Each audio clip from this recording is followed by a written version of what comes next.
Good afternoon, everyone, and welcome to the COVID-19 update briefing for Friday, October 23rd.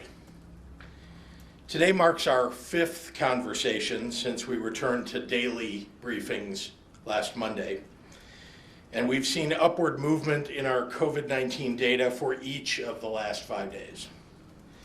Last Monday, our lowest positivity was Region 11, that's Chicago, at 6.2%. That was Monday. Today, Chicago is now tied with Region 2 in north central Illinois at 7.0%. That's a 0.8% increase in just 1 week. Chicago's infection rate is rising at a rapid rate, just like the rest of Illinois. Statewide, the number of patients hospitalized with COVID-19 has increased 17% over the last week alone. As of Monday, only one of our 11 regions have been moved into increased mitigations of our resurgence plan. Today, that number is up to 4 regions: northwestern Illinois, southern Illinois, and Will and Kankakee counties, that's Region 7, DuPage and Kane counties, that's Region 8. With Region 4, Metro East, crossing the 8% average threshold for the first time today, or at least since the last time they were in mitigation, and Region 9, Lake and McHenry counties up on the Wisconsin border, close behind with a 7.7% average as of this morning. Regions under tighter mitigations sometimes take more than a week to see the numbers start to level out or come down, but it happens quicker when people in a region make personal efforts to follow the basic mitigations immediately. What we do today, October 23rd, will determine how many cases we have and what our hospitals will look like on Halloween, just 8 days from now, and at Thanksgiving, just 34 days from now. Following public health recommendations, especially wearing a mask in public, will bring our numbers down, save our economy, and let more of our kids go to school, getting us as close to normal as we can be until we get through this. And here in Illinois, we continue to do everything we can to slow the spread of the virus and move us toward that normal. Every day of the last 8 months, we've gotten better at tracking and monitoring this disease through more and more testing, making sure that your individual efforts to protect yourself and your community are matched by our efforts in government. Ours is not one of those states that started to build up its testing infrastructure in March and then slowed down in July. Illinois now has surpassed a 70,000 tests per day average, which means that we test 3.5 times as much as the average state, and we're third in the nation in daily testing and number 1 in the Midwest. Each day we do more testing at our 26 state-run sites and 3 IDPH labs alone than most of the states in the United States do. In every state where they combine state sites, private sites, hospital sites, doctor's offices, and anywhere else, we're exceeding those in a combined basis, just in our 26 state-run sites and our 3 IDPH labs. One of the key elements of our testing success is that we have built a mobile testing system that can be deployed anywhere in the state, with an emphasis in areas with documented outbreaks and increasing positivity rates, and where local public health departments indicate that there's a greater need. Decisions on the location of mobile testing sites are made in part on the submission of mobile testing site request forms on our IDPH website, where anyone can submit an area of concern for consideration. From there, IDPH works with our mobile team operators to evaluate all the information and to get our teams across the state in as equitable a manner as possible to urban and rural and suburban communities alike. In the last 2 weeks alone, we've had mobile teams present present in 47 counties throughout the state of Illinois. These tests are free to anyone, regardless of citizenship, symptoms, or contact with someone with COVID. And they're also fast. I know that throughout this pandemic, there have been national headlines about the long backlogs, sometimes 2 weeks, at commercial labs, national ones, that delay you getting your test results. Well, that's not the case at our in-state, state-run, community-based testing sites and our mobile sites. The majority of people who go to these state-run sites see a turnaround time for their results in 2 to 3 days. And for many, it's even faster than that. This is key because the tests that we offer at our state sites are PCR tests, the most accurate kind of COVID-19 diagnostic test out there. You can find the closest one nearest to you at dph.illinois.gov/testing. Mobile testing has allowed us to evolve where and how often we need to offer testing in a certain area and increases the availability of free testing as needed. Next week, for example, we're piloting a month-long, semi-permanent, 7-day-a-week operation in Mount Vernon in Region 5, Southern Illinois. And we are currently identifying locations in Region 3. This is the work that it will take for us to get through this. And let me be clear, we will get through this. Our strong testing regimen is just one important tool in our toolbox, and we didn't have that toolbox prepared when this pandemic first hit. No one did. And there are others that we've deployed, which we will talk more about next week. Navigating new challenges with Illinois ingenuity and grit is who we are.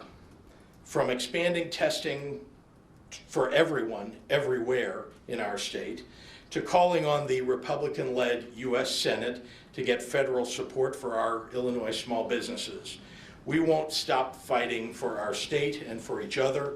We've got to be all in for Illinois. So now I'd like to turn it over to the Director of the Department of Public Health, Dr. Ngazi Ezike. Thank you, sir.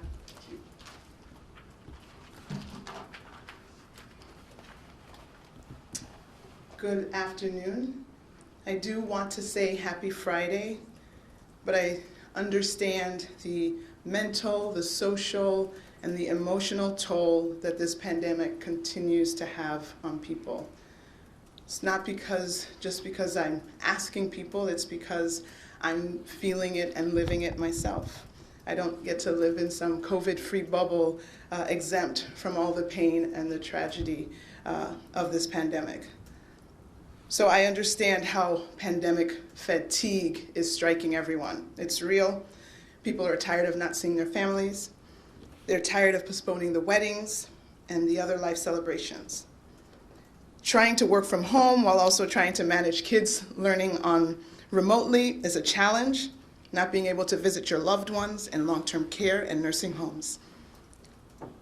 Not being able to gather with groups of friends for a night out in your favorite restaurant is getting to be a lot to bear. The way we work, the way we live, the way we play has all changed, and the harsh reality is that the sacrifices we've made and that we continue to make do not have a future expiration date. And I know that that's difficult. This new virus has caused this horrible situation, and although people want to refute the number of cases, we are seeing the number of people with COVID-19 continue to increase. We are seeing the number of individuals in the hospital because of COVID-19 increase. We are seeing the number of lives lost continue to increase. And if you're tired of hearing it from me, please just ask one of your local physicians in the area. They will tell you what they are seeing in their hospitals. Since yesterday, we lost an additional 31 lives for a total of 9,418 deaths. These are people who started with us in 2020 and won't be with us at the Thanksgiving table.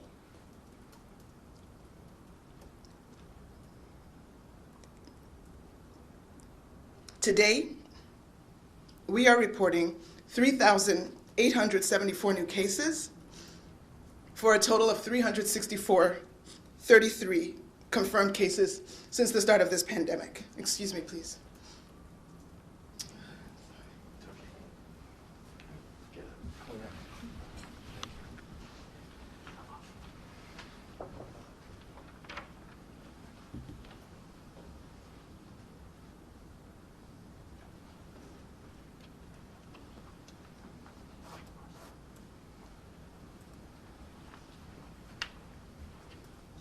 I'm sorry.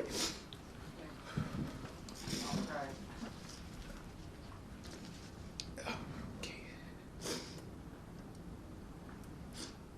We have had 364,033 cases since the start of this pandemic. 2,498 individuals were reported to be in the hospital overnight. Of those, 511 COVID patients were in the ICU, and 197 patients were on ventilators. In the last 24 hours, 82,256 lab tests were reported for a total of more than 7.1 million tests. My message to you is to stay strong. I've never run a marathon, but I have the utmost regard for those who've been able to train and plan and finish a marathon. But this is a difficult race when you can't actually see the end point, and I'm sorry that that's the message I have for you. Nevertheless, I'm asking you to fight the fatigue. Fight the urge to give up on social distancing.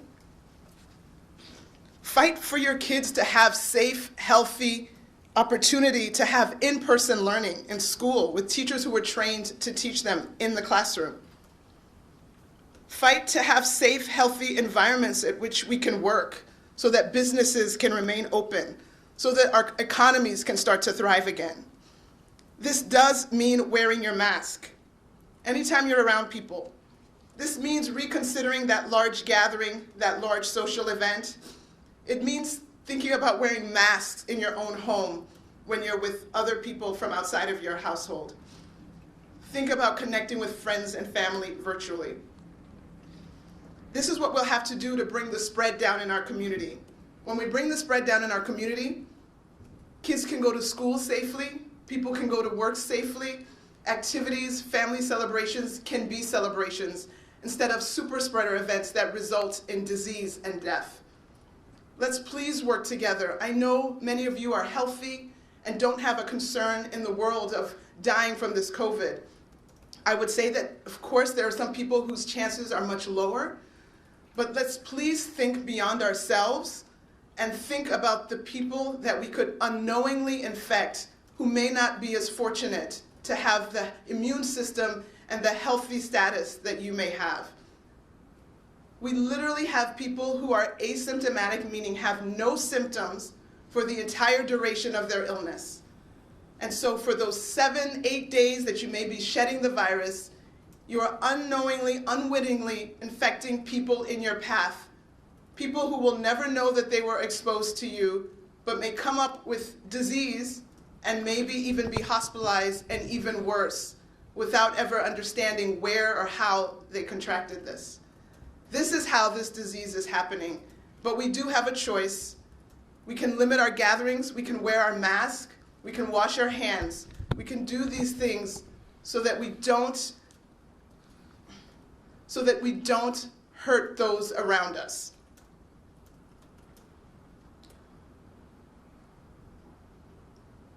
Buenas tardes a todos.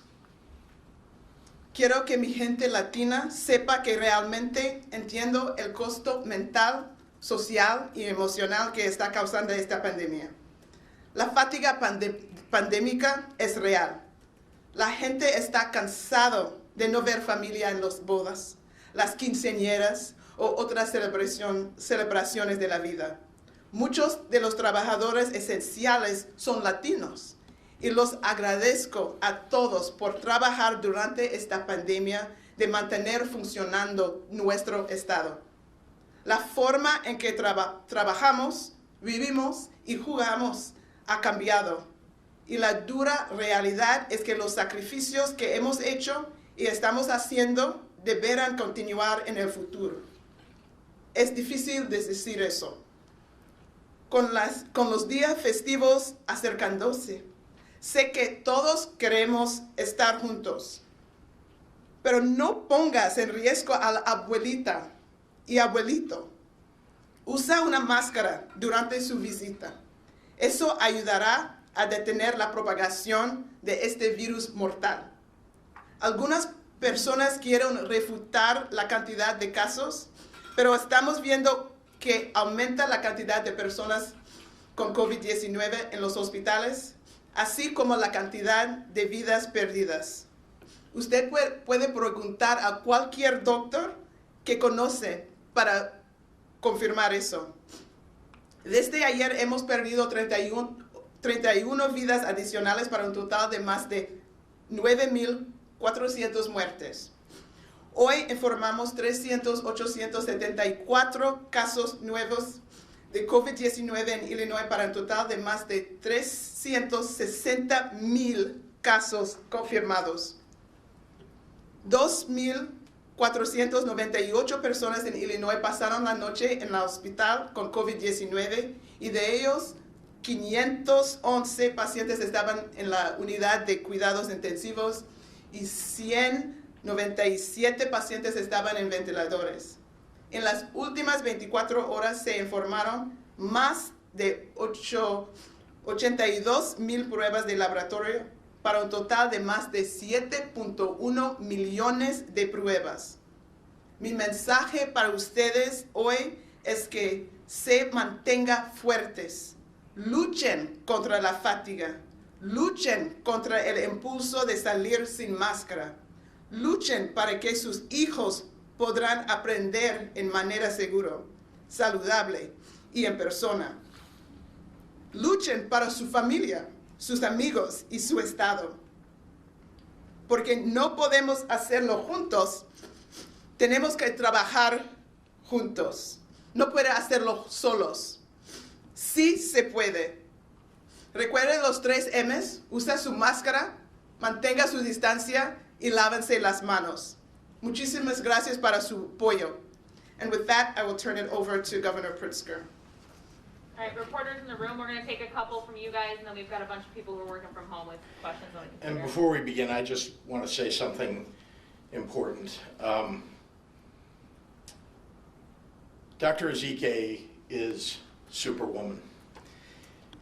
Since the very beginning of this coronavirus, she has had the weight of the public health of the people of the state of Illinois on her shoulders. She has worked nonstop, 7 days a week, 24 hours a day.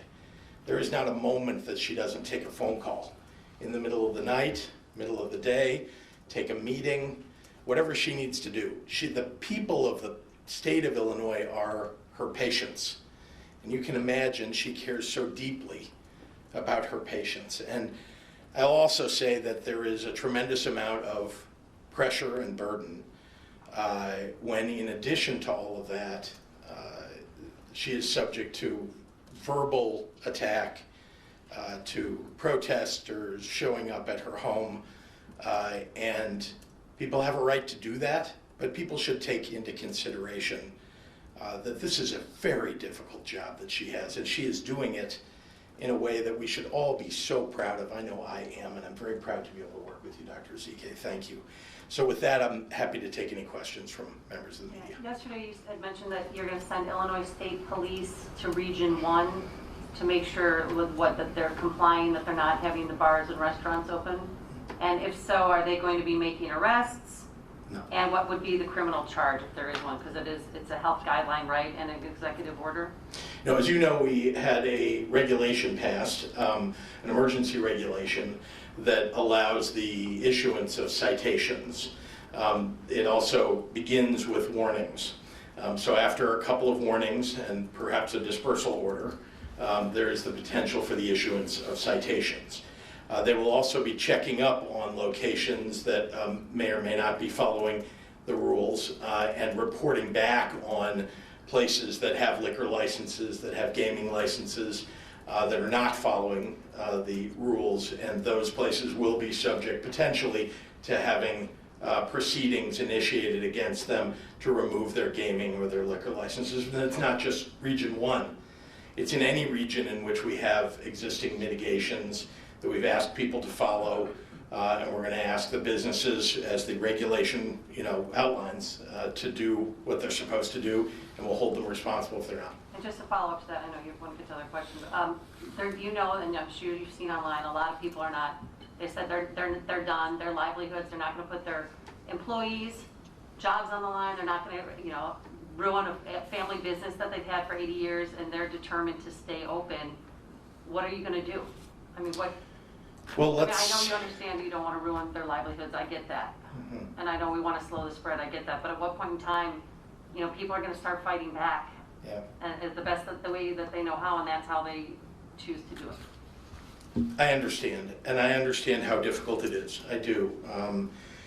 Many small businesses have their entire livelihoods at risk and the potential for the closure of their business permanently as a result of this virus.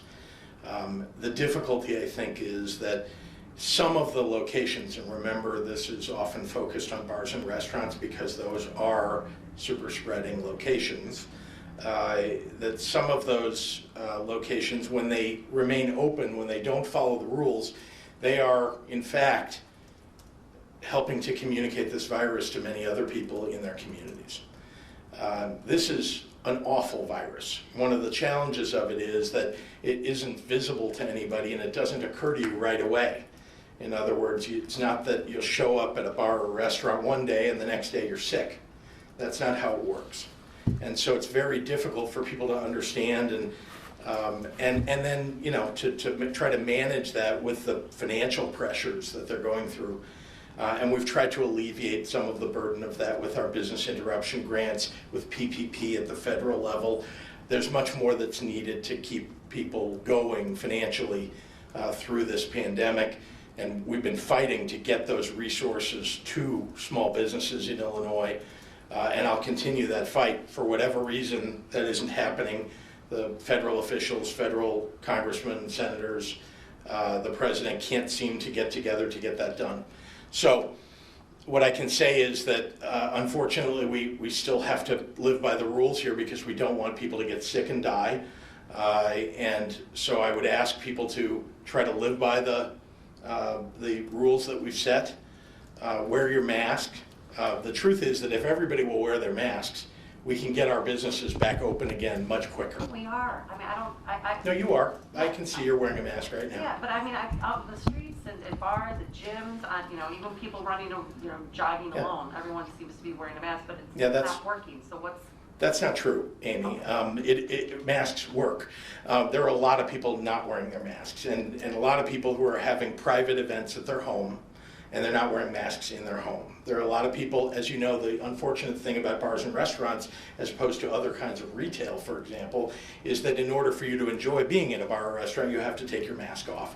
And it is often the case that people will sit for an hour, 2 hours, maybe longer, without their mask on. It's a place where you're speaking louder than normal, usually because there's noise in the place. I mean, the natural things that people do in bars and restaurants, unfortunately, are exactly the natural way in which this virus transmits. Masks work. But I can tell you, because I have traveled this entire state, there are an awful lot of people not wearing masks. And right here in Chicago, that's true as well.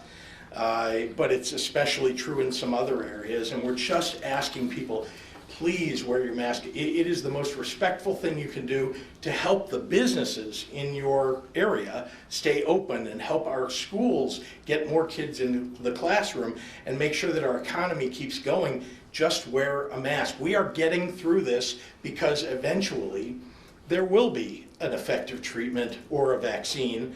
We can see some of the development that happening. I think it will be early next year, I hope, I don't know. But we've got to be able to survive until then. We've got to keep everybody safe, and particularly people who are most vulnerable to the virus. Eric. Dr. Zike, if I may ask you to follow up on the governor's statements. I know every day of this pandemic has been difficult. We're in a particularly difficult phase right now with the resurgence of the virus, and there is COVID fatigue. As you pointed out, people are tired of hearing messages from public health officials. I mean, What is the most difficult part of this phase for you on this day? I mean, it's sad to see the numbers going up again. People have worked really hard to get us through the first phase, and as I heard from some healthcare executives yesterday, as we see the numbers go up in the hospital, people are bringing more beds, trying to prepare for the COVID units again, and these staff that went through all that pain to try to save as many people as they can are seeing history repeat itself. And so if you're talking about COVID fatigue from having to keep wearing a mask, think about the COVID fatigue for healthcare workers, respiratory therapists, who are going to have to go through this whole episode again of trying to fight for people's lives because we couldn't figure out how to control this virus by doing some of the simple measures that have been prescribed. I feel for those healthcare workers, the respiratory therapists, the nurses' assistants, all these people who work with the public on a regular basis. You cannot work from home as a bus driver, right? And so these people have to go to work every day as the disease is increasing throughout the state, and they're the ones that will be dying.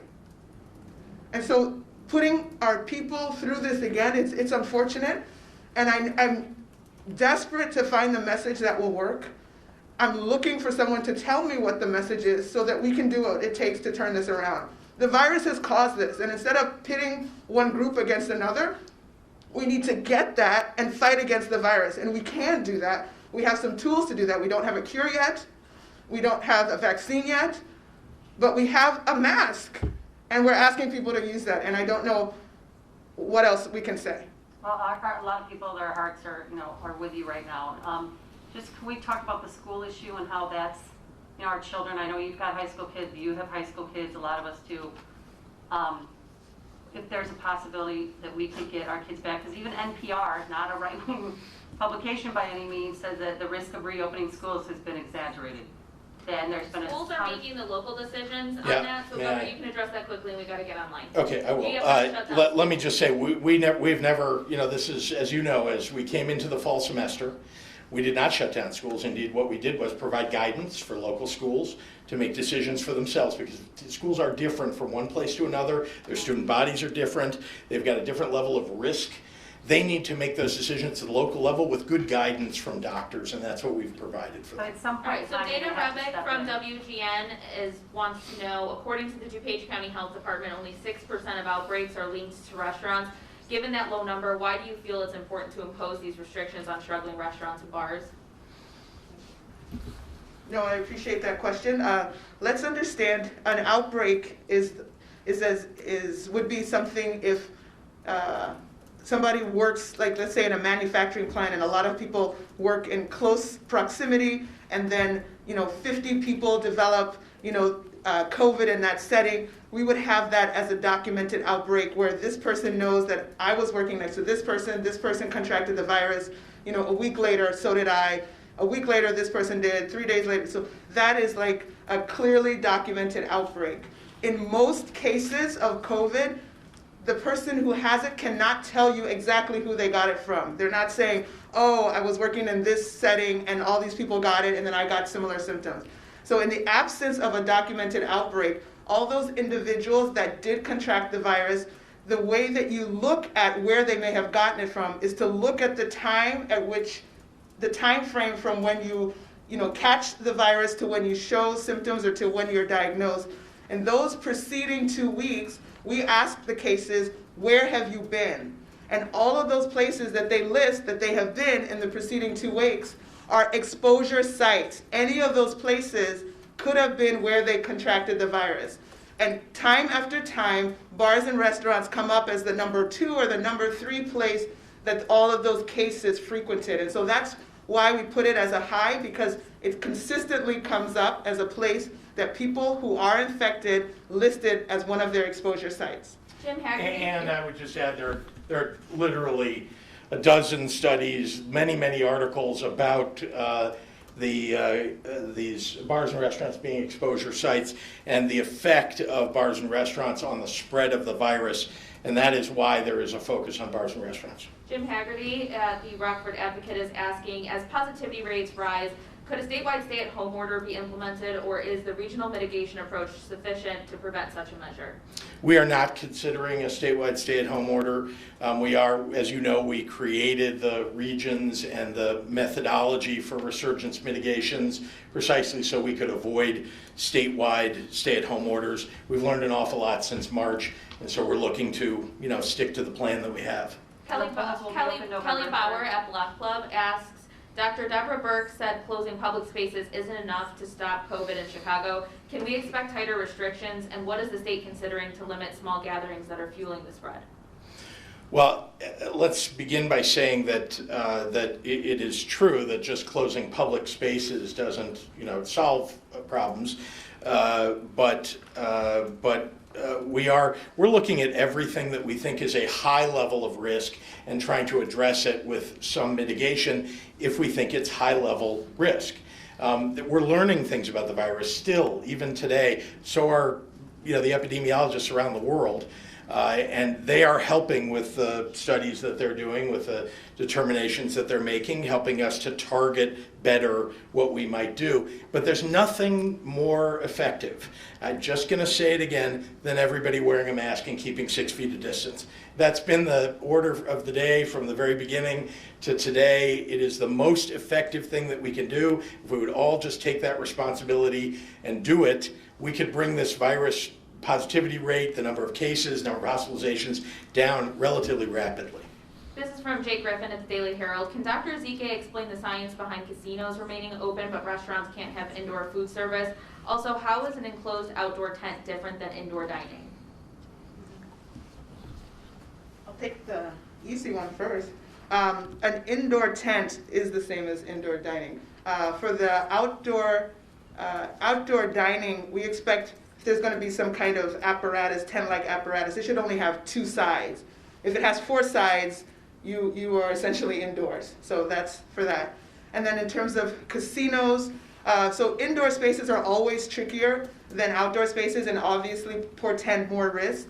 Casinos are large spaces, and so there is, and there's actually aggressive ventilation. They do keep that pumped with pretty fresh air because they're trying to keep people to have them be lively and awake and stay there and continue to spend. But in terms of the spacing, there have been very rigorous plans in terms of how to space, how to keep people away from each other, and those seem to have been followed. I will say that when we talk about exposure sites, I don't see casinos coming up as a place where people have been for cases who've been diagnosed with COVID. That doesn't seem to come up. So I would say that maybe the mitigation measures that are in place might be working, or maybe many people are not going there. But I think if we saw consistent information in terms of exposure sites and casinos coming up in Region 1, Region 2, Region 3, then we would have to absolutely reconsider that. Jim Leach will be our final question at WMAY. Are congregate care facility outbreaks skewing numbers in a region, and should they be taken out in determining metrics for mitigation? Well, remember that there are a lot of staff that work at congregate care facilities, long-term care facilities, nursing homes.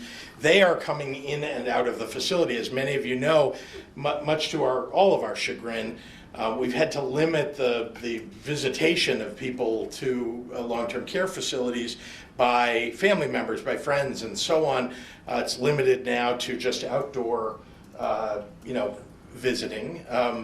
And for a long time it was limited. Literally, we couldn't let anybody in and out because we didn't want it to spread. It spreads like wildfire sometimes in a facility. And but the people that are coming in and out are the staff. And we can do, some number of things, testing being very important, to try to limit whether someone who comes in might have COVID-19. But as we know, there are asymptomatic people who don't test for it, who can come into a facility too. We're trying very hard to keep those folks safe. And actually, in long-term care facilities overall, Illinois has done a great job since the very height of this pandemic of bringing those numbers way, way down. We're in the bottom half in terms of the number of deaths that are occurring in our long-term care facilities because of the work that IDPH and our administration is All doing. right, thank you, Governor everyone. Pritzker, can you Thank just you.